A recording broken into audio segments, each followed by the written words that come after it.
The ballroom fell silent, not because the music stopped, but because the most powerful man in the city just dropped his fiancée's hand and ran toward a woman holding 2 babies, his ex-girlfriend, the mother of his children. Children he didn't know existed until 30 seconds ago. Everyone saw the moment his empire cracked. The moment the mafia boss chose love over power. The moment Min Jae's carefully controlled world shattered in front of 500 witnesses. But no one knew the truth yet. That 1 year ago, he walked away from the only woman who ever made him feel human. And she never told him she was carrying his daughters. Now she's standing in his world. Strong, silent, unforgiving. And he has 40 seconds to decide, the throne or his family. This is the story of the night everything changed.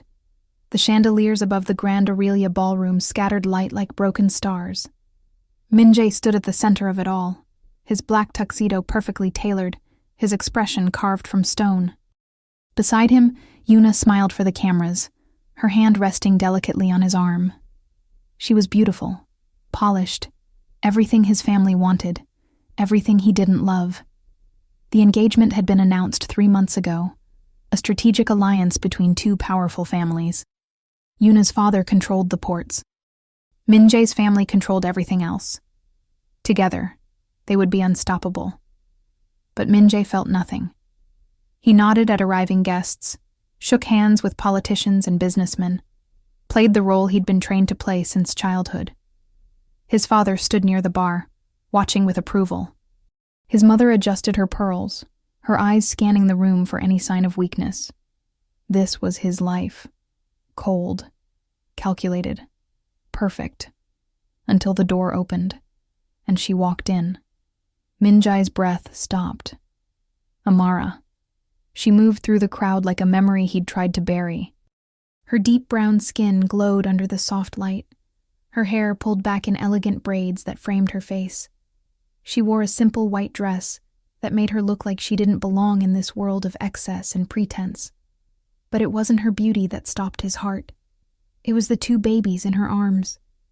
6 months old. Identical. Their tiny fists clutching her dress, their eyes wide and curious as they looked around the massive room. Min Jae's world tilted. He knew those eyes. They were his. Yuna said something beside him, but he didn't hear. His father called his name, but the sound was distant, underwater. All he could see was Amara, standing in the entrance, her gaze locked on his. She wasn't crying. She wasn't angry. She was just there, holding his daughters. The room seemed to realize something was wrong. Conversation slowed. Heads turned. Yuna followed his gaze and her smile faltered. "Min Jae?" she whispered. He didn't answer. He was already moving. His feet carried him across the ballroom floor, past shocked guests, past his mother's horrified expression, past Yuna's trembling hand reaching for him. He stopped 3 feet from Amara. Up close, he could see the exhaustion in her eyes, the faint shadows beneath them, the way her shoulders carried a weight that hadn't been there a year ago. Amara, he breathed. Her name felt foreign on his tongue, like something he'd lost the right to say. She looked at him the way you look at a stranger. Polite, distant. "Min Jae," she said simply. One of the babies made a soft sound, and Amara adjusted her hold, her movements practiced and tired. Min Jae's eyes dropped to the children. His children. "They're mine," he said. Not a question, a fact that rewrote his entire existence. Amara's jaw tightened. "They're mine. Amara, I didn't come here for you." She cut him off. Her voice was steady, but he heard the steel beneath it. "I came because your mother invited me." Min Jae's blood went cold. His mother. He turned and found her across the room, her expression unreadable. She'd known. Of course she'd known. His mother knew everything. "Why?" he asked, turning back to Amara. She shifted one of the babies to her other arm. She wanted to see her granddaughters. The word hit him like a bullet. Granddaughters. He had daughters. Plural. 2 little girls who existed in the world, who carried his blood, who were 6 months old and he hadn't held them, hadn't known their names, hadn't been there for a single moment of their lives. Why didn't you tell me? His voice cracked. Amara's eyes flashed. You left, Minjai. You walked away and told me we were a mistake. You said your world was too dangerous for someone like me. So I stayed out of it. I had a right to know. You had a choice, she said quietly. You made it. Behind him, he heard Yuna's heels clicking across the marble floor, heard his father's low, furious voice, heard the whispers spreading through the crowd like wildfire. But none of it mattered. All that mattered were the 2 tiny girls looking up at him with his own eyes. What are their names? He asked. Amara hesitated. Then, softly, Mila and Nora. Mila, he repeated. Nora. He reached out, his hand trembling, and gently touched Mila's tiny fist. She wrapped her fingers around his thumb, and something inside him shattered. I want to be their father, he said. Amara pulled back, and Mila's hand slipped free. You can't just decide that now, she said. Not here, not like this. Then when? I don't know. Her eyes were wet now, but she didn't let the tears fall. I don't know if I can trust you with them. Amara. Minjai. Yuna's voice cut through the air, sharp and desperate. She grabbed his arm, her perfectly manicured nails digging into his sleeve. What is happening? She demanded. Who is she? Who are those children? Minjai looked at her, really looked at her, and realized he couldn't marry this woman. Couldn't stand at an altar and promise forever when his heart belonged to someone else, to someone who was already walking away. Amara turned toward the exit, the babies cradled protectively against her chest. Wait! Minjai pulled free from Yuna and started after her. His father stepped in front of him. You will not embarrass this family, his father said, his voice low and dangerous. She has my daughters. She is a distraction. Minjai's fists clenched.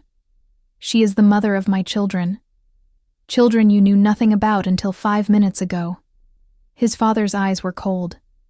Don't throw away everything we've built for a woman who hid them from you. Minjai looked past his father, watching Amara disappear through the crowd, and made his choice. He shoved past his father and ran. Behind him, the ballroom erupted in chaos. Yuna screamed. His mother shouted his name.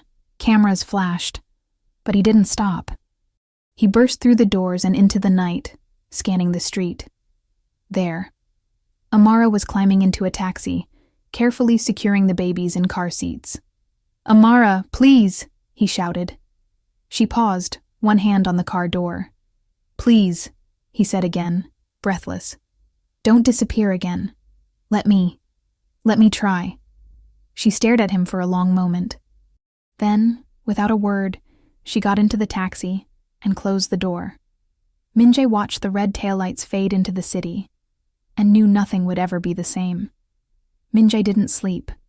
He sat in his penthouse overlooking the city, still wearing his tuxedo, tie undone, whiskey untouched on the table beside him. The engagement party had ended in disaster. Yuna's family had left in fury. His father hadn't spoken to him. His mother, though. His mother had simply smiled.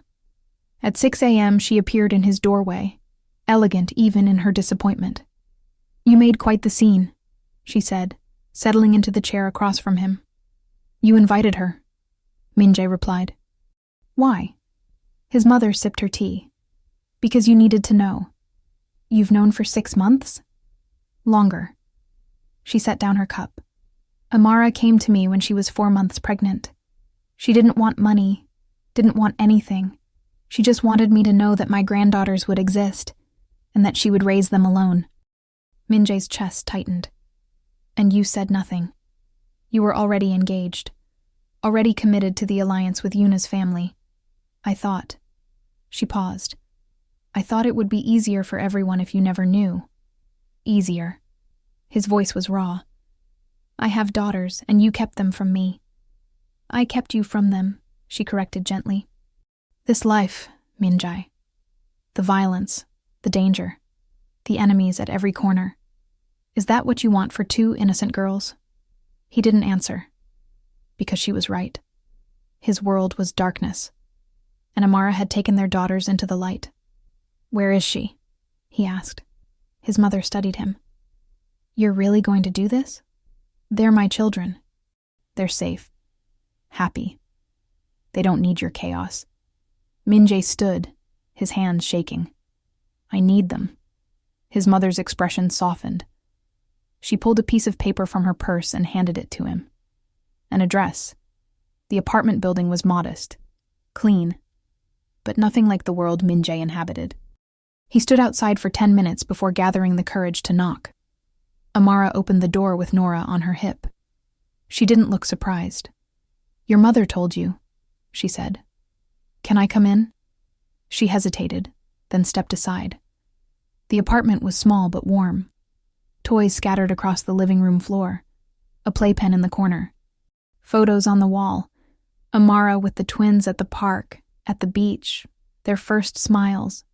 6 months of life he'd missed. Mila was asleep in a bassinet near the window, her tiny chest rising and falling. Min-jae couldn't breathe. They're beautiful, he whispered. Amara set Nora down in the playpen. They're all so tired. You have 15 minutes before they need a nap. He nodded, sitting carefully on the edge of the couch. Silence stretched between them. I'm sorry, he finally said. Amara crossed her arms. For what? Specifically? For leaving. For telling you we were a mistake. For not being there. You didn't know. I should have. He looked at her. If I hadn't walked away, if I hadn't been so afraid of what my family would think, you would have told me. Maybe. She sat in the chair across from him. Or maybe I would have left anyway. Your world is dangerous, Min-jae. I've seen what happens to people who get too close to you. He flinched. I couldn't let that be my daughters, she continued. So I made a choice. I chose their safety over whatever we had. We had something real, he said quietly. Amara's eyes glistened. We had 3 months. 3 perfect, impossible months before reality caught up. It doesn't have to be impossible. You're engaged. Not anymore. She laughed bitterly. You think breaking off an engagement fixes this? Your family will never accept me. Your enemies will use me and the girls as leverage. And one day, someone will put a gun to my head to get to you. I won't let that happen. You can't promise that. Nora started fussing and Amara stood, lifting her from the playpen. Min-jae watched her move with practiced ease, bouncing Nora gently, humming a soft melody. She was a mother now, and he'd missed every moment of it. Let me help, he said. Financially, at least. They deserve... We don't need your money. Amara, I'm a nurse, Min-jae. I work night shifts. I save every penny, and we're fine. We don't need you to swoop in and play hero. I'm not trying to play anything. They're my daughters. Biologically, she shot back. But being a father is more than DNA. The words hit him like a blade. She was right. He had no claim to them. No right to demand anything. But God, he wanted to. Mila stirred in her bassinet, and Min-jae moved instinctively toward her. He stopped himself, looking at Amara for permission. She nodded. Carefully, as if handling glass, he lifted Mila into his arms. She was so small, so impossibly light. Her eyes fluttered open, dark, curious, piercing.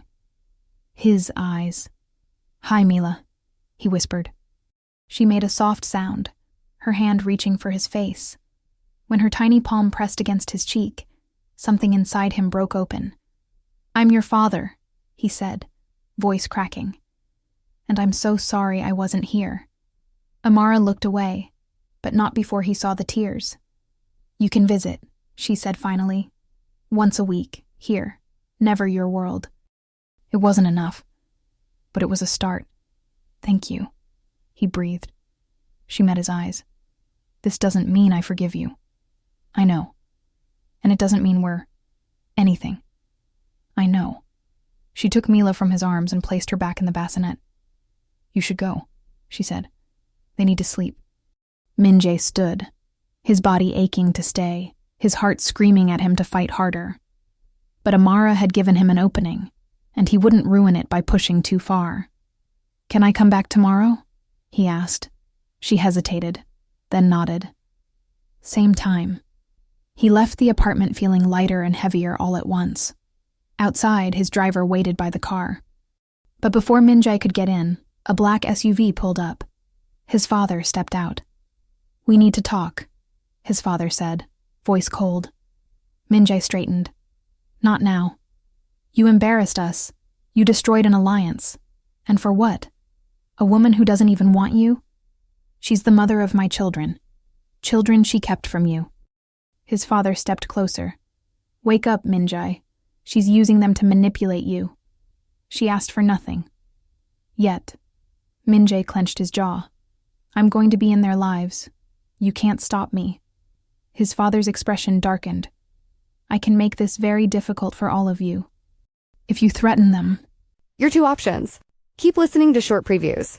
Unlock all 10 full episodes now, over 10 hours of captivating stories. New content every week. Listen anytime, anywhere, with no interruptions. Exclusive member area.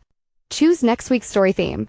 Scan the QR code now and dive into the full experience. Min-jae said softly, dangerously. "I will walk away from everything. The business, the family, all of it." They stared at each other, the city buzzing around them. Finally, his father stepped back. "You're making a mistake." "Maybe," Min-jae said, "but she's mine to make." He got into the car and didn't look back. Inside the apartment above, Amara watched from the window, Nora asleep in her arms.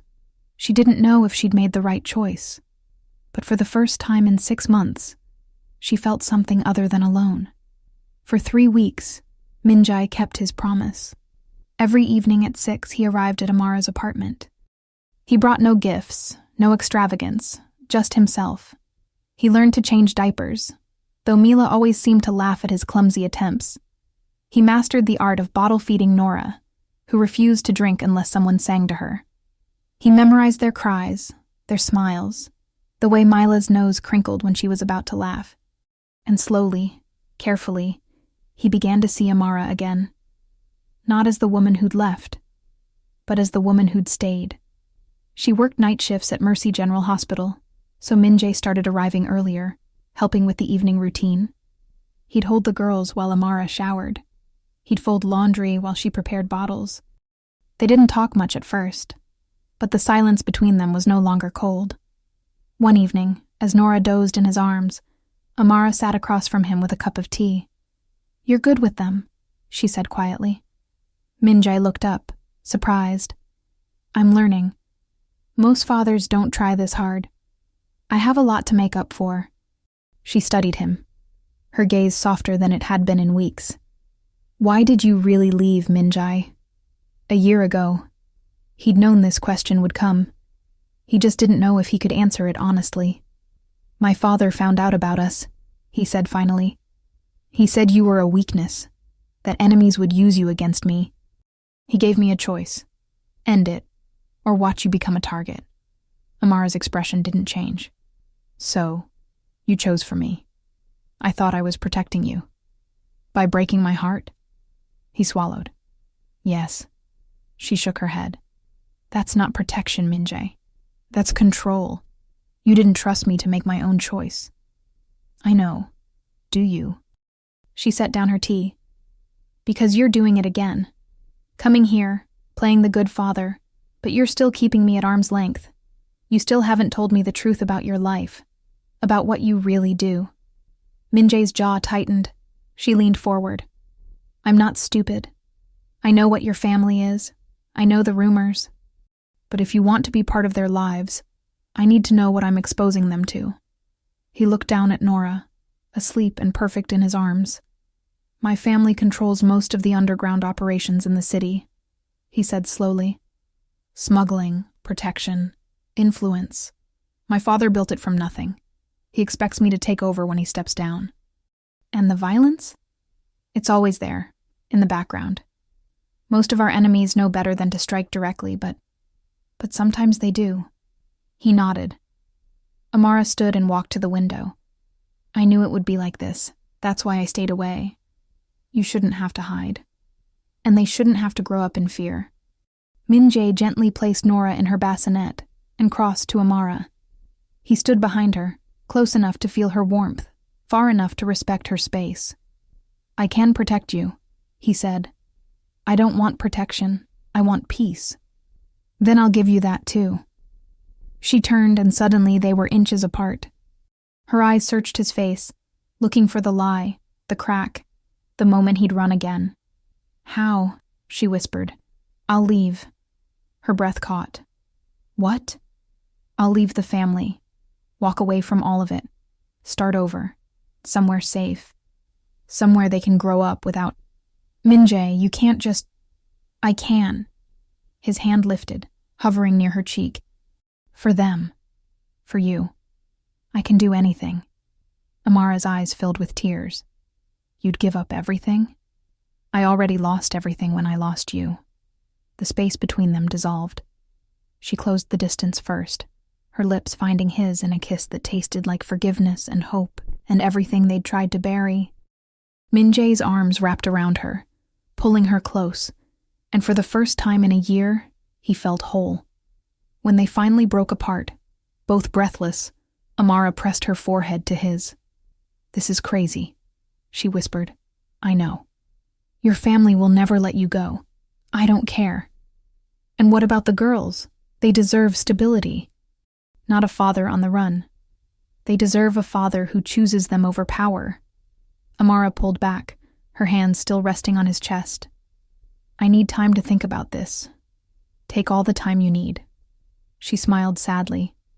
You say that now. But what happens when your father comes knocking? When the pressure builds and you're forced to choose between us and your empire?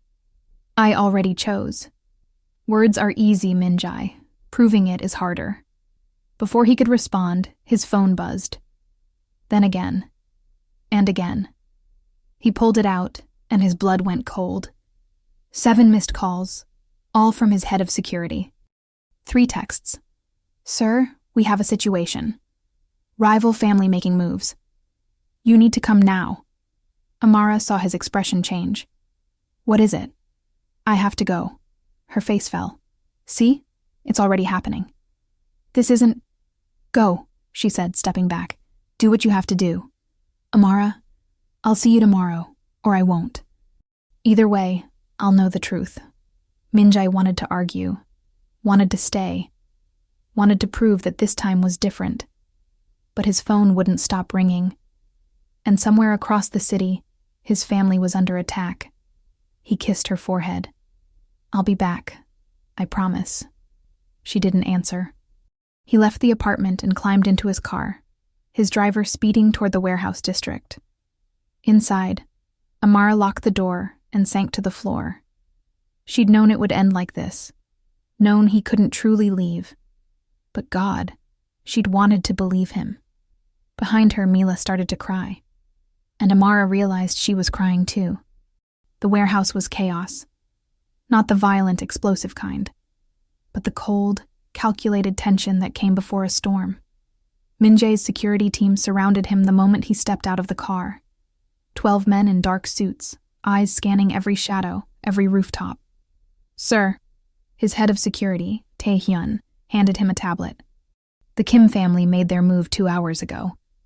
They've been buying out our port contacts, threatening our supply lines. Min-jae's eyes scanned the reports. The Kim family had been quiet for months, licking their wounds after the last territorial dispute. This wasn't random retaliation. This was coordinated. They know about the engagement falling through, Tae-hyun continued. They're calling you weak, distracted. I am distracted, Min-jae muttered. Sir?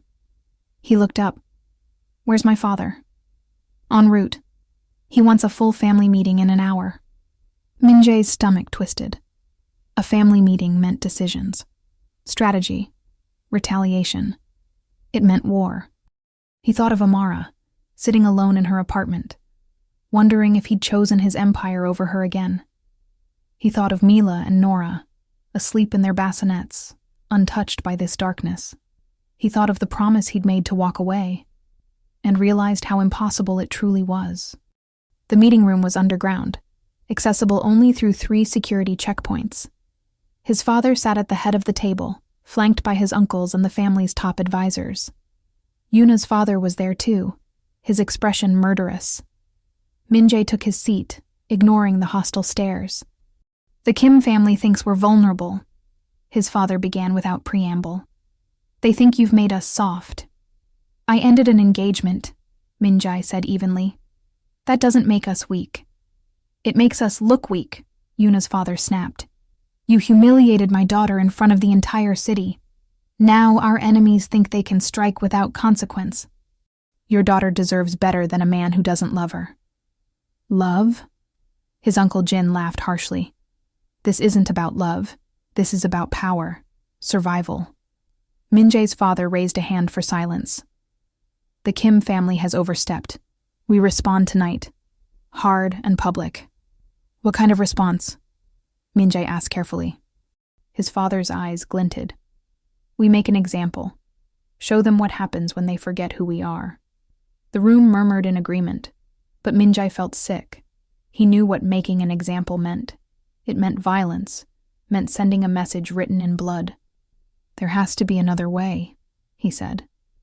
The room went silent. His father stared at him. "Excuse me? We're stronger than them. Everyone knows it. We don't need to prove it with what?" His uncle Jin leaned forward. "Say it. You're afraid to get your hands dirty. I'm afraid of starting a war that will cost innocent lives." "Innocent?" Yuna's father scoffed. "There are no innocents in this world, just winners and losers." Min-jae's phone buzzed in his pocket. He ignored it. It buzzed again, and again. He pulled it out under the table. 3 texts from an unknown number. "Stop protecting me. I made my choice. Make yours. But choose them, not me." His blood ran cold. Amara. She'd changed her number. She was cutting him off. "Min-jae." His father's voice cut through his thoughts. "Are you even listening?" He looked up, his mind racing. "I won't be part of this." The room erupted. His father stood, his chair scraping against the floor. "You will do your duty." "My duty is to my daughters." "Your daughters?" His uncle Jin laughed. "You've known them for 3 weeks. We are your blood, your legacy. Everything you have came from this family. And everything I care about will be destroyed by it." His father's expression turned to stone. "If you walk out of this room, you walk away from everything. Your position, your inheritance, your protection. I know. They will come after you. You'll have no one." Min-jae stood slowly. "I'll have them." His father's jaw clenched. "She's already left you. Can't you see? She sent those messages to free herself from you, and you're throwing away an empire for a woman who doesn't want you." The words hit harder than any physical blow, because they might be true. But Min-jae thought of Nora's laugh, of Mila's tiny hand wrapped around his finger, of the way Amara looked at him when she thought he wasn't watching, not with anger, but with the ghost of what they'd been. "Maybe she doesn't want me," Min-jae said quietly, "but she needs me to be better than this, and so do my daughters." He walked toward the door. "Min-jae?" His father's voice was a command. "You will regret this." Min-jae paused, his hand on the door. "I've regretted a lot of things in my life. This won't be one of them." He left. Behind him, his father sank into his chair, his expression unreadable. Tae-hyun appeared at Min-jae's side as he reached the surface. "Sir, where are we going?" "Back to the apartment. The Kim family knows where you live. If you're no longer under family protection, I don't care." "Sir, I said I don't care." Min-jae's voice echoed through the empty parking garage. Then quieter. "Just take me to her, please." Tae-hyun nodded. The drive felt like hours. Min-jae stared out the window, watching the city blur past. He'd been born into this life, trained for it. His entire existence had been about power, control, dominance. And in one night, He'd thrown it all away. For a woman who might not even open the door. When they pulled up to Amara's building, Min-jae saw the lights were off. It was past midnight. She was probably asleep, or ignoring him. He climbed the stairs anyway, his legs heavy, his heart pounding. He knocked. No answer. He knocked again. "Amara, please, I just need to talk to you." Silence. He pressed his forehead against the door. "I left. I walked away from all of it. I know. I know you told me to choose them over you, but I can't do this without you. I don't want to. Nothing." He slid down to sit on the floor, his back against her door. "I'll wait," he said to the empty hallway. "I'll wait as long as it takes." Inside, Amara stood frozen on the other side of the door, her hand pressed against the wood. She'd heard every word. Mila and Nora were asleep in their cribs.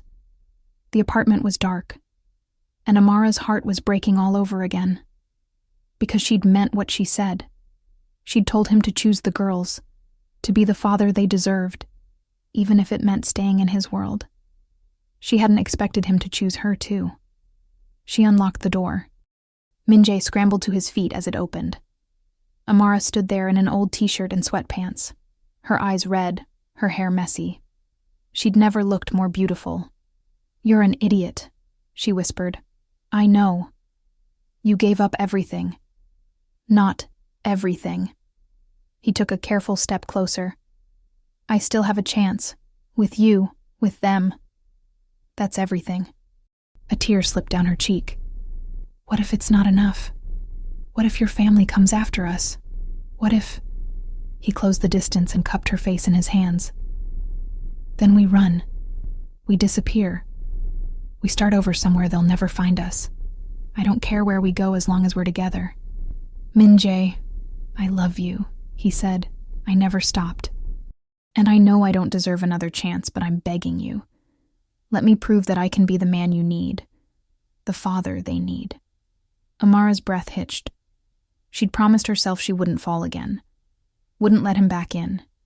But standing here, looking into his eyes, she saw something different than before.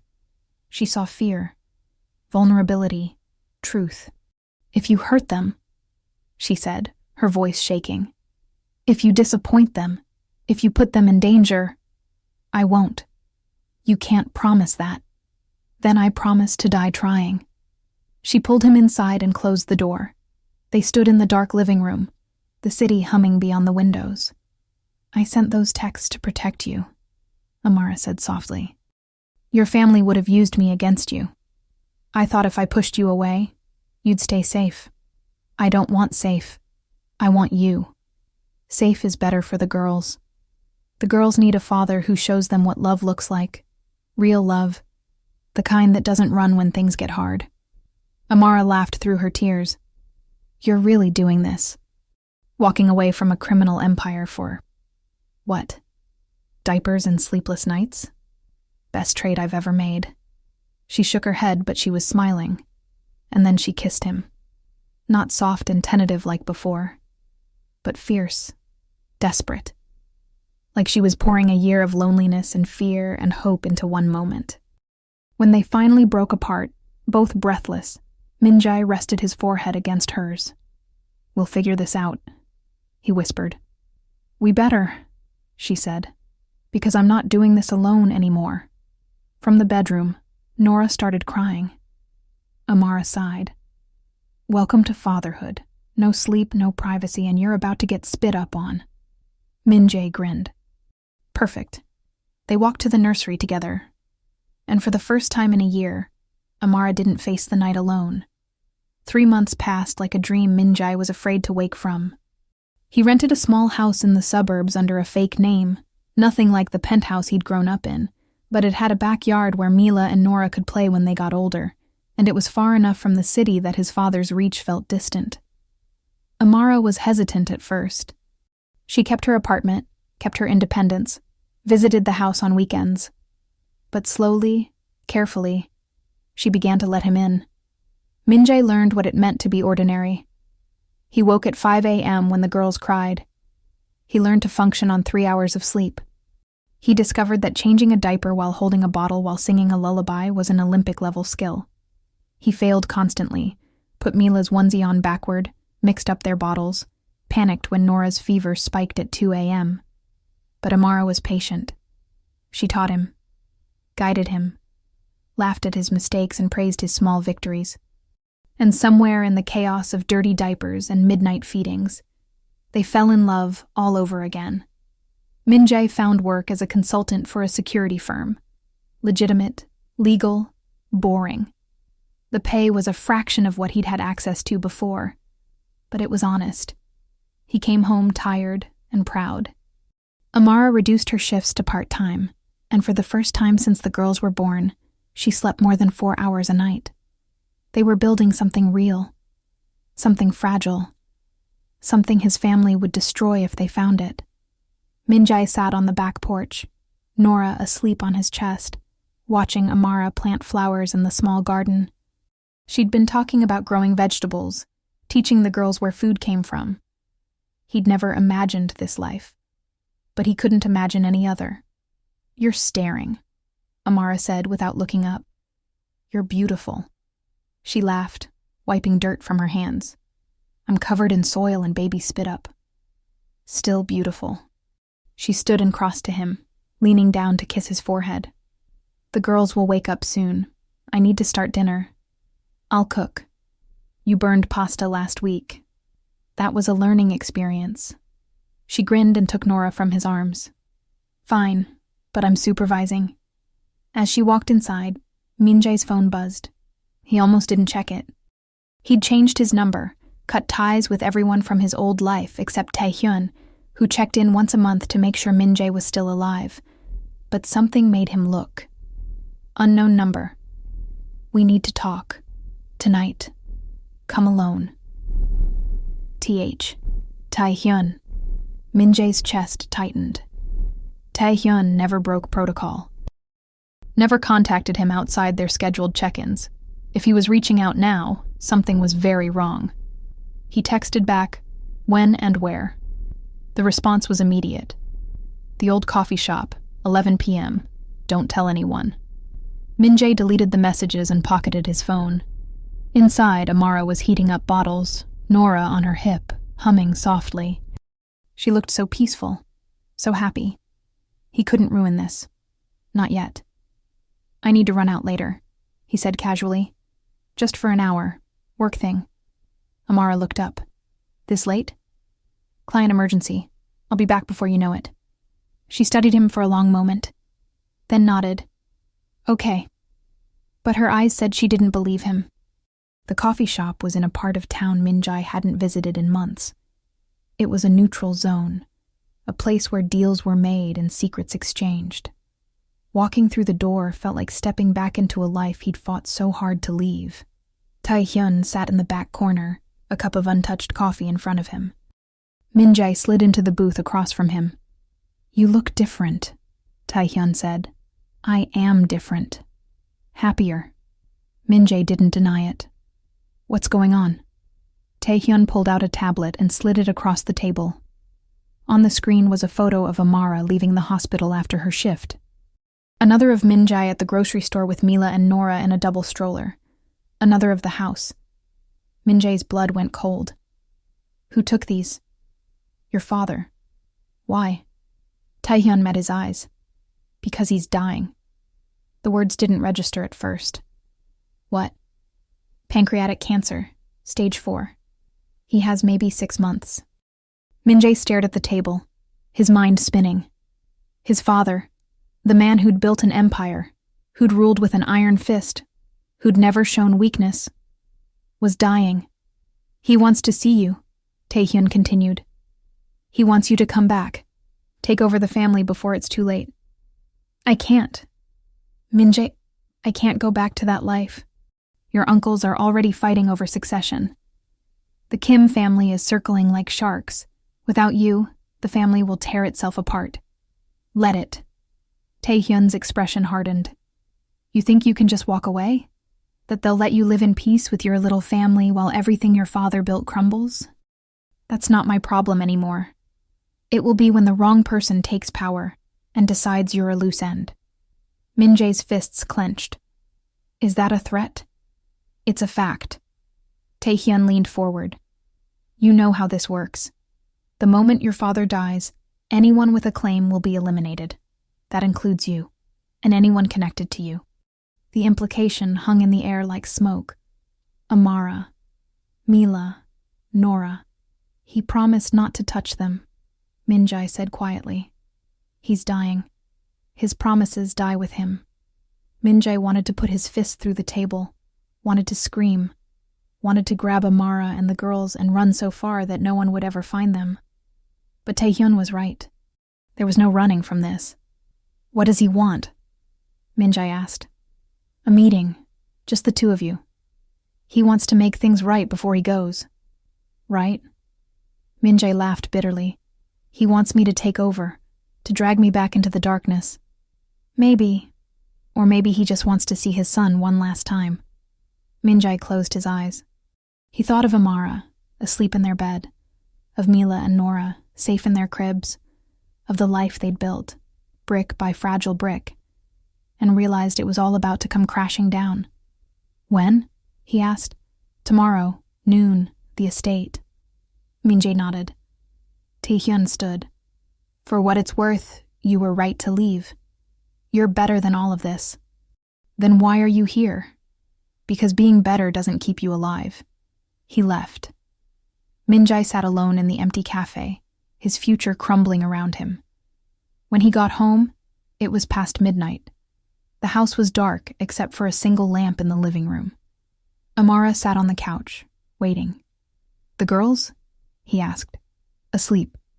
She stood. Where were you really? He could lie, should lie, keep her safe from the truth for one more night. But he was tired of lies. Meeting with someone from my old life. Her expression didn't change. Your family. Not exactly. My father's head of security. He told me my father is dying. Amara's breath caught. Min-jae. He wants to see me. Tomorrow. She crossed to him, her hands finding his. And you're going. It wasn't a question. I have to. Why? Because if I don't, the family will fall apart, and when it does, we'll be targets. You, me, the girls. We'll never be safe. So what are you going to do? He looked at her, his heart breaking. I don't know. She pulled him into her arms, and he buried his face in her hair. Whatever you decide, she whispered, we'll face it together. What if there's no good choice? Then we make the least terrible one. He held her tighter. Outside, the night was still and cold, and somewhere across the city his father waited. Artefato dos. Revisado capítulo 06. Novo Império final expandido. The estate looked smaller than Min-jae remembered, or maybe he'd just grown beyond it. He stood at the iron gates, his hands in his pockets, staring at the mansion where he'd spent his entire childhood. Every stone, every window held a memory, most of them cold. The fountain in the circular driveway still ran, water cascading over marble angels that had watched him grow from boy to man to monster to something he was still trying to define. Father. That's what he was now. That's what mattered. Tae-hyun met him at the entrance, looking older than Min-jae remembered. 3 months had aged them both in different ways. He's in the study, Tae-hyun said quietly. Alone, as promised. He sent everyone away this morning. How bad is it? Tae-hyun's expression answered before his words did. Weeks, maybe days. The doctors say his body is shutting down faster than they expected. Min-jae's chest tightened. He'd spent so many years hating this man, fearing him, trying to earn his approval. And now, standing on the threshold of their final conversation, he felt empty. He's scared, Tae-hyun added. I've known him 30 years. I've never seen him scared. Until now. Min-jae nodded and walked inside. The house was a museum of wealth and power. Paintings worth millions lined the halls. Sculptures from ancient dynasties stood in alcoves. But there were no family photos. No warmth. No sign that people actually lived here. just monuments to a man who'd built an empire, but forgotten to build a home. His father sat behind his desk, and Minjae almost didn't recognize him. The man who'd commanded rooms with a look, who'd never shown weakness, who'd ruled an underground kingdom with absolute authority, was a shadow. His suit, perfectly tailored as always, hung loose on his frame. His hands trembled as they rested on the desk. His face was gaunt, skin stretched tight over bones that seemed too prominent. But his eyes were the same. Sharp. Calculating. Missing nothing. "Sit," his father said, his voice a rasp of what it had been. Minjae sat in the leather chair across from him, the same chair where he'd received lectures, punishments, impossible expectations. They stared at each other for a long moment. The silence was heavy with decades of words never spoken. "You look well," his father said finally. "Different." "I am different." "Happy?" The question caught Minjae off guard. His father had never asked about happiness before. Success, yes. Power, always. But happiness was a luxury for weaker men. "Yes," Minjae said. "I am." A ghost of a smile crossed his father's face. "Good. That's good." More silence. His father poured himself a glass of water with shaking hands. Half of it spilled on the desk. He didn't seem to notice. "Taehyun told you," he said. "Yes. Then you know I don't have time for pretense, for games." He took a sip, wincing as if even swallowing hurt. "I'm dying. And when I do, this family will destroy itself. That's not my problem anymore. Isn't it?" His father's eyes flashed with the old fire. "Your uncles are circling like vultures. Jin wants to expand into the drug trade, something I always refused. Sang-woo wants to make deals with the Russians. They'll tear apart everything I built within a month of my death. Let them. And when they're done fighting each other, they'll come for you." Minjae's jaw tightened. "Why?" "I walked away. I have nothing they want. You have legitimacy. You're my son. As long as you're alive, you're a threat to whoever takes power. They'll eliminate you. It's what I would do." The casual admission should have shocked Minjae. It didn't. "So you want me to come back," Minjae said. "Take over. Continue your legacy." "No." His father leaned back, exhaustion written in every line of his face. "I want you to run. As far and as fast as you can." Minjae stared. "What?" "I'm not asking you to save the family. I'm asking you to save yourself." His father pulled out a folder from his desk drawer and slid it across the mahogany surface. "Everything is in there. Bank accounts I kept hidden from everyone, even your mother. Properties under false names. Investments that can't be traced. Enough money to disappear and never be found." Minjae opened the folder, his eyes widening at the numbers. Tens of millions, spread across a dozen countries, held in trusts under names he'd never heard. "This is your inheritance, the real one, not the empire, not the blood money, just freedom." Minjae looked up, searching his father's face for the trap, the manipulation, the angle. There was none. Just an old man, dying, trying to give his son something he'd never had himself. "Why?" Minjae asked. "After everything, why would you do this?" His father was quiet for a long time. When he spoke, his voice was barely a whisper. "Because I failed you." "What?" "I failed you," he repeated, louder now. "I gave you everything except what you needed. I taught you to be strong, but not to be human. I trained you to rule, but not to live. And when you found something real, that woman, that love, I tried to take it from you because I was afraid." "Afraid of what?" "That you'd be weak, that enemies would use her against you, that you'd make the same mistake I did." His father's eyes were wet now, something Minjae had never seen. "Your mother and I, before all this, before the power and the blood, we had something real. But I chose the empire. I chose power over her, and she never forgave me. She stayed because of duty, because of you, but she never looked at me the same way again. Minjae felt something shift in his chest. His parents' marriage had always been cold, formal. He'd assumed it was just how they were. He'd never known there was something before. Something broken. "I see the way you look at that woman," his father continued. "The way you hold those children. And I know. I know you found what I lost. What I threw away. And I won't take that from you. Not this time. So you're giving me permission to leave? I'm giving you the means to survive. Take this money. Take your family. Go somewhere my brothers will never find you. Start over. Build something better than I ever did." Minjae's throat tightened. And in return? His father's hands trembled as he folded them on the desk. "Let me meet them. My granddaughters. Once. Before I die. Let me see that something good came from all of this. That my blood isn't just poison." The request hung in the air. Minjae thought of all the reasons to say no. To protect Mila and Nora from this man, this world, this legacy of violence and control. But he also thought of Amara's words. Sometimes there is no good choice, just the least terrible one. And he thought of his own journey, how he'd been given a second chance by someone who should have shut him out forever. Maybe his father deserved the same. "One visit," Minjae said finally. "Tomorrow. At my home. You come alone. No guards. No security.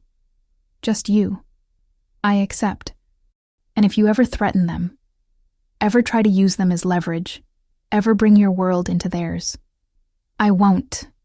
His father's voice cracked. "I just want to see them. To hold them. To know that when I close my eyes for the last time, I can picture something beautiful instead of everything I destroyed." Minjae stood. "Tomorrow, 2 p.m. Don't be late." His father nodded, something like relief crossing his face. "Thank you, Minjae, for this, for giving me more than I deserve." Minjae walked to the door, then paused. "I hated you," he said without turning around. "For years I hated you for what you made me become. I know, but I also understand now. Why you did what you did. The choices you made to protect what you'd built. I don't agree with them, but I understand. Does that mean you forgive me?" Minjae turned. "It means I'm trying to be better than you. And maybe that's enough." He left his father sitting alone in the vast study, surrounded by the empire that had cost him everything. Amara was nervous. Minjae had explained everything the night before. The money, the deal, the visit. She'd listened without interrupting, her hands folded in her lap, her expression unreadable. When he'd finished, she'd been quiet for a long time. Then she'd said, "If he hurts them, if he brings any of his darkness into this house, I will end him myself, dying or not." Minjae had believed her. Now, as 2 p.m. approached, Amara cleaned the already spotless living room for the 4th time. She'd changed the girls' outfits 3 times. She'd rearranged the furniture. She'd stress-baked enough cookies to feed an army. "Amor," Minjae said gently, catching her hands as she reached for the vacuum again. "It's going to be okay." "How can you know that?" "Because he has nothing left to fight for. He's not the man he was. He's just a grandfather, wanting to meet his granddaughters. What if he tries to take them? He's too weak to lift a coffee cup. He's not taking anyone anywhere. What if this is a trap? What if there are men waiting outside?" Minjae pulled her close. Taehyun swept the area twice this morning. No one followed him. No surveillance. My father came alone. Amara's hands trembled against his chest. "I'm scared." "I know. Not for me. For them. They're so little. So innocent. And his world is so... They're not part of his world. They're part of ours. And after today, we'll never see him again." She pulled back, searching his face. "Promise me something. Anything. Promise me that no matter what he says, no matter what he offers, we leave. We take the money, and we go somewhere he can never find us. Somewhere his family can never reach. Promise me." "I promise." At exactly 2 p.m., a simple black sedan pulled up.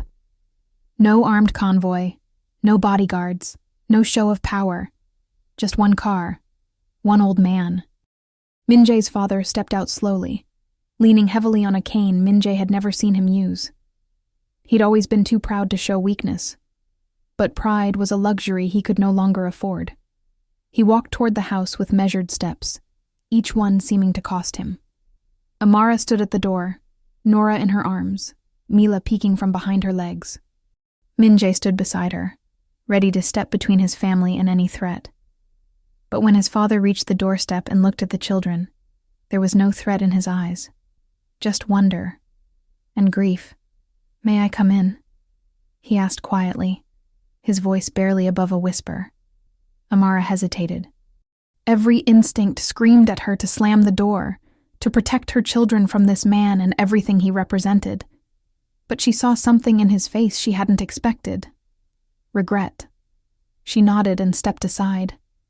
Min-jae's father crossed the threshold slowly, his eyes never leaving Mila and Nora. Mila immediately retreated behind her mother, her tiny hands clutching Amara's leg. She was always more cautious, more observant.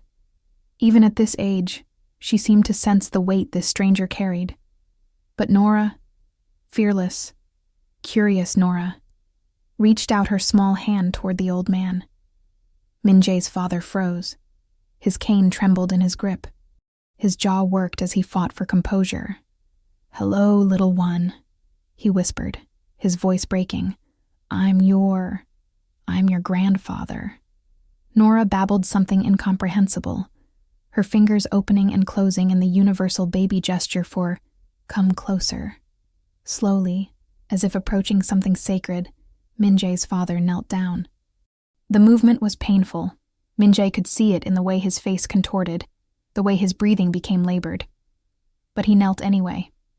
Nora's small hand touched his face, patting his cheek with baby gentleness. And Min-jae's father shattered.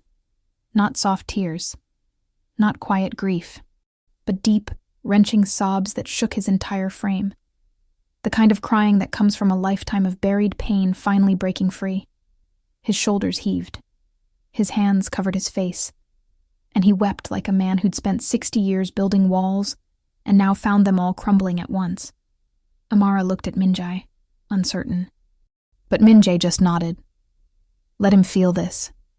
Let him break. Let him be human for once in his life. Mila peeked out from behind Amara, her fear giving way to concern. She toddled forward, unsteady on her still new legs, and patted the crying man's shoulder. The simple gesture of comfort from a child who didn't even know him seemed to break something else. "I'm sorry," Min-jae's father gasped between sobs. "I'm so sorry.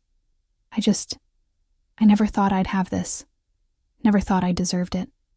Amara's expression softened. She set Nora down and moved to help the old man up. "Come, sit, before you hurt yourself." He let her guide him to the couch, moving like a man 3 times his age. Min-jae noticed how thin he'd become, how the skin hung loose on his hands, how each breath seemed like work. This wasn't the titan who'd ruled an empire. This was a dying man, confronting everything he'd lost. Amara brought him water. He took it with shaking hands, spilling half before getting it to his lips. Nora climbed onto the couch beside him, fearless and curious. She poked his arm, studying him with intense baby focus. "She looks like you did," his father said to Min-jae, wiping his eyes. At this age, that same serious expression, like she's trying to understand the whole world at once. "And Mila?" Min-jae asked, sitting across from them. His father smiled through his tears. "Mila looks like your mother. When we first met. Before I ruined everything." Mila had ventured closer now, emboldened by Nora's bravery. She held out her stuffed bear, a worn, well-loved thing she carried everywhere. Min-jae's father stared at the offered toy. "For me?" he asked. Mila nodded solemnly. He took the bear with trembling hands, holding it like it was made of glass. "Thank you, sweetheart. It's perfect. For the next hour, Min-jae watched something he'd never seen before. His father played. Awkwardly at first. The man had never played with Min-jae, had never believed in such frivolity. But the girls didn't care about his inexperience. They handed him toys, babbled at him, climbed over him with the fearless confidence of children who didn't know to be afraid. And he laughed. Min-jae couldn't remember the last time he'd heard his father laugh. Real laughter, not the cold amusement of a man watching his plans succeed. This was different.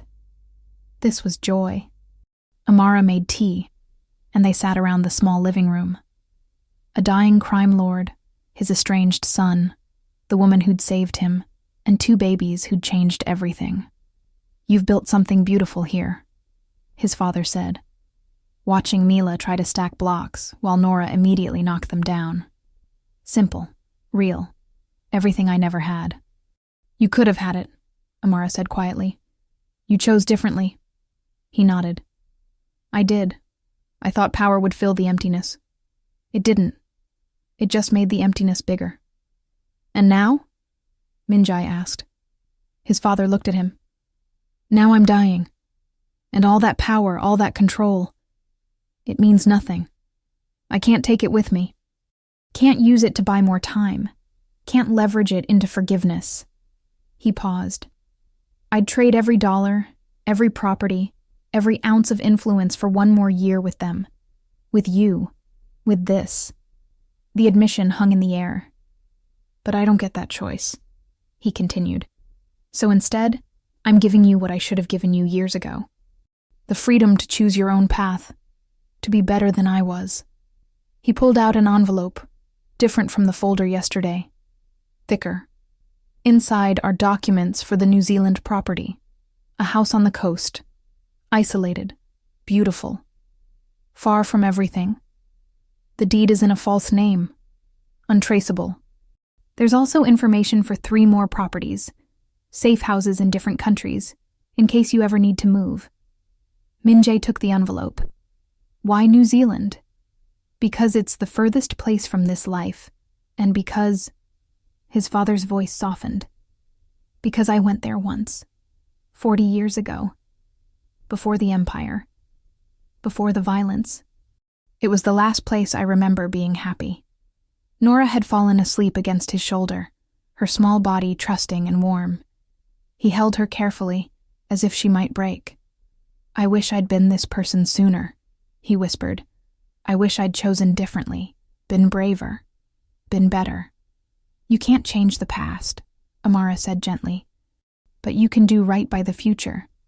By them." He nodded. "Which is why I need you to promise me something." "What?" Min-jae asked.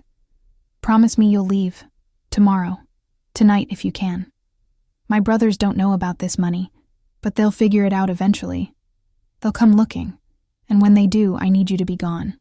Vanished. Safe. What about you?" His father smiled sadly. "I'll handle them. One last time. I'll make sure they think you're dead, that you died trying to escape the country. I'll give them a body, a story, closure. And then when I'm gone, they'll stop looking." "A body?" Amara's voice sharpened. "Whose body?" "No one's. A fake. Dental records can be faked. DNA samples can be planted. I've done it before." He looked at Min-jae. "You'll be dead on paper. Free in reality." Min-jae felt the weight of it. "You're giving me your final act. Your last play. I'm giving you your life. It's the only thing I have left worth giving." Mila toddled over and patted her grandfather's knee, then pointed at a picture book on the floor. "You want me to read to you?" he asked. She nodded. He looked at Min-jae, something vulnerable in his eyes. "May I?" Min-jae nodded. His father carefully shifted Nora in his arms and picked up the book. Mila climbed up beside him, and for 15 minutes, this man who'd ordered deaths and destroyed lives read "Goodnight Moon" to 2 babies who would never remember him. But Min-jae would remember. Amara would remember. And maybe that was enough. When the girls grew fussy, Amara took them for their afternoon nap. That left Min-jae alone with his father for the first time since they were in the study yesterday. "Thank you," his father said. For this. For letting me have this moment. You're welcome. Will you tell them about me? When they're older? Minjae considered. I'll tell them they had a grandfather who made terrible choices but tried to do one good thing at the end.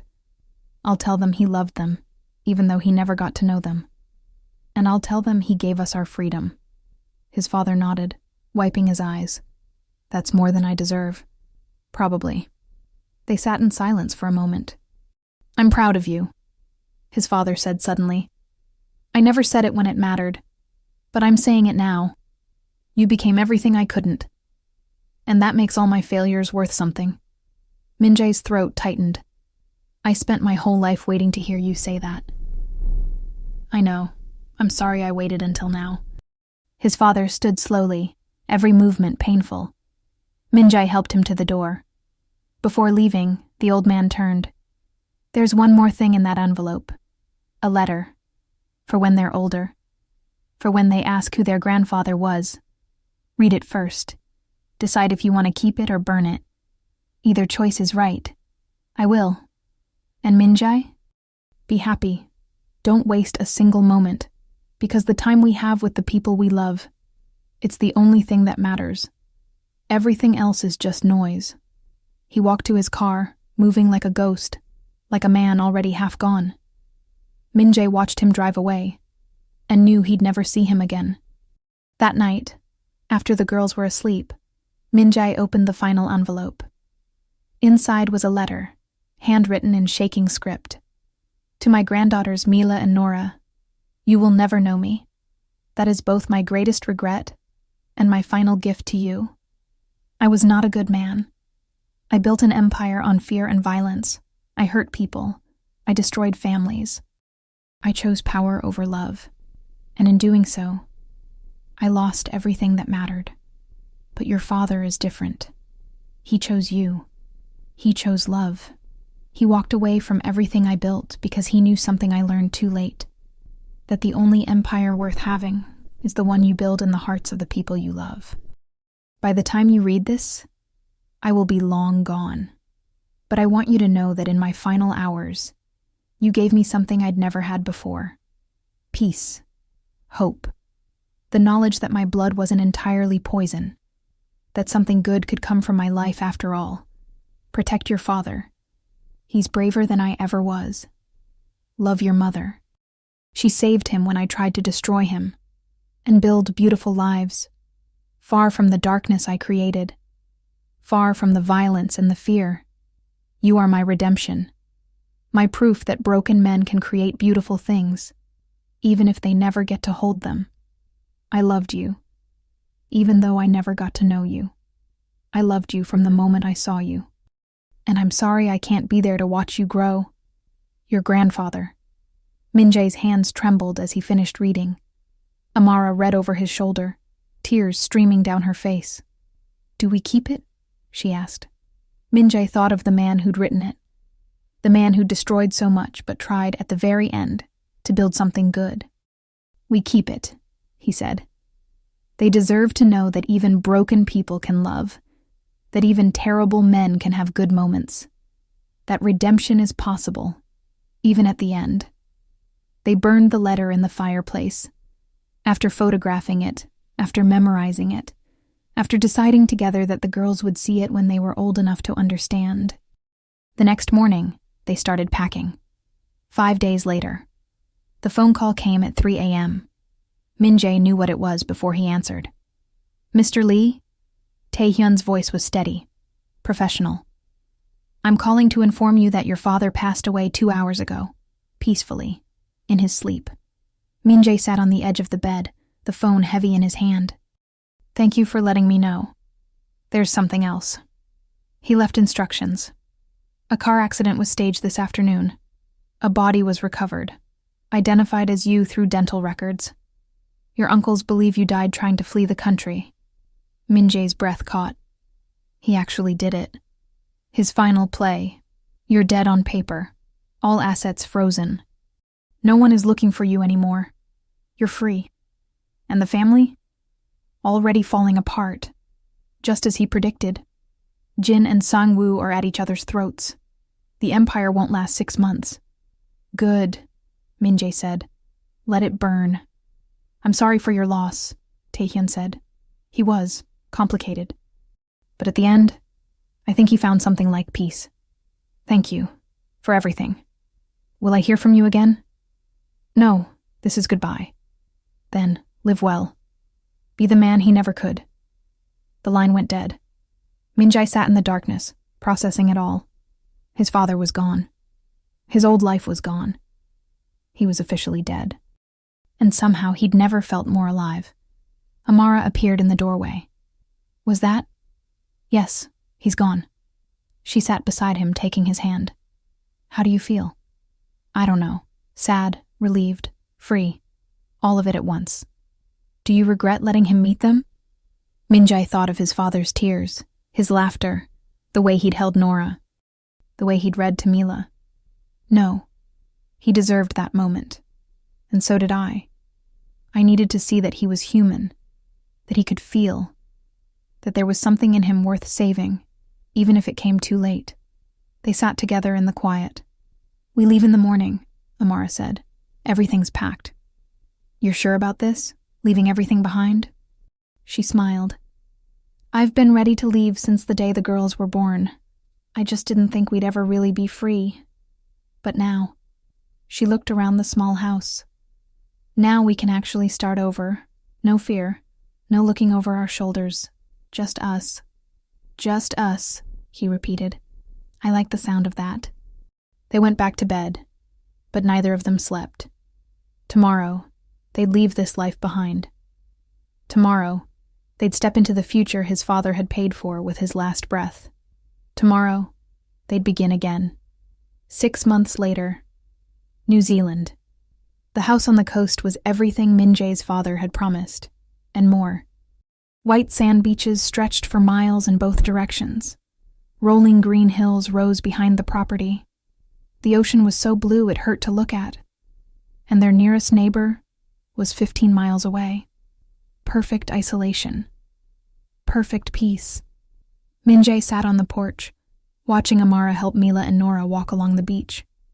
They were stronger now, steadier, their little legs carrying them with increasing confidence.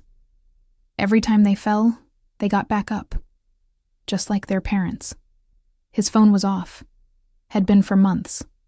The only people who knew where they were was a lawyer who managed the trust funds and a local doctor who did the girls' checkups. No one else. No threats, no violence, no empire, just family. Amara climbed the porch steps, breathless and laughing, sand in her hair. They're getting fast. I can barely keep up. Good problem to have. She settled beside him, her head on his shoulder. I got an email today, from the hospital in Auckland. They're offering me a position, part-time. Flexible hours. Do you want it? Maybe, eventually.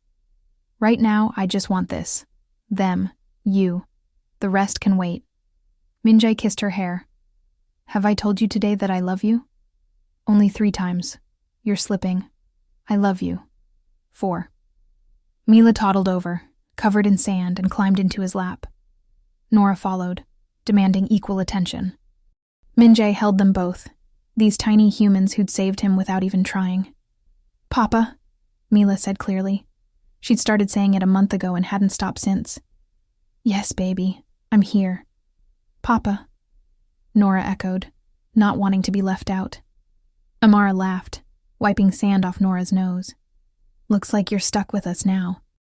Best place I've ever been stuck. That night, after the girls were asleep, Min-jae and Amara sat on the beach under a sky full of stars. The ocean whispered against the shore. The world felt infinite and intimate all at once. Do you miss it? Amara asked. The power, the control, the certainty of knowing exactly who you were. Min-jae thought about it. Really thought about it. No, he said finally. I traded an empire for a family, and I got the better deal. That empire was built on fear. He gestured to the house, to the sound of the ocean, to the place where his daughters slept peacefully. This is built on love, and love is the only thing that lasts. What about your father? Do you think about him? Every day, I think about who he could have been if he'd chosen differently, if he'd been braver. But I also think about what he gave us at the end, this freedom, this chance, and I'm grateful. Amara rested her head on his chest, listening to his heartbeat. Do you think he knew that this is what happiness looks like? Maybe, at the very end, when he held them. I think he finally understood what he'd been missing his whole life. Good, she whispered. I'm glad he got that moment, even if it was just one. They sat in comfortable silence, watching the stars.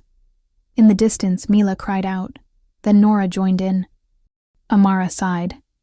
Duty calls again. They stood together and walked back to the house, hand in hand, to crying babies and sleepless nights and messy rooms and the beautiful chaos of real family life. Minjai had once ruled an empire built on fear and blood. But this, Amara's hand in his daughter's laughter echoing through the halls, the simple peace of knowing he'd chosen right, the freedom to just be. This was the only kingdom that mattered, and he would protect it. Not with violence, not with fear, not with power, but with love. The kind that rebuilt broken men. The kind that turned monsters back into humans. The kind that gave lost souls a place to finally call home.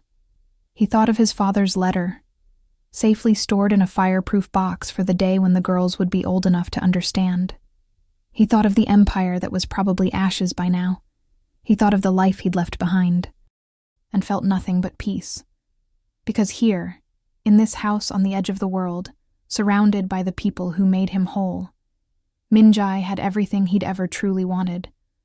A family who loved him, a woman who believed in him, 2 daughters who would grow up knowing safety, peace, and freedom, and a future that belonged only to them.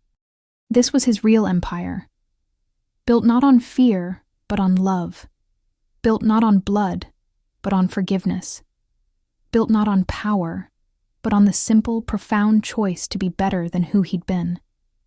As he held Nora while Amara fed Mila, as the ocean whispered beyond the windows, as the stars wheeled overhead in their ancient dance, Minjai smiled. He was home. Finally. Truly home. And nothing, not the past, not the darkness, not the empire he'd walked away from could take that away. This was his redemption. This was his peace. This was his forever. The end. Your 2 options. Keep watching short previews. Unlock the full story now, minus 10 complete episodes, over 10 hours of captivating content. Brand new stories every week. Listen anytime, anywhere, with no interruptions. Exclusive member area, choose next week's story theme yourself. Scan the QR code now. Access is closing soon. Don't miss your chance to experience the full journey.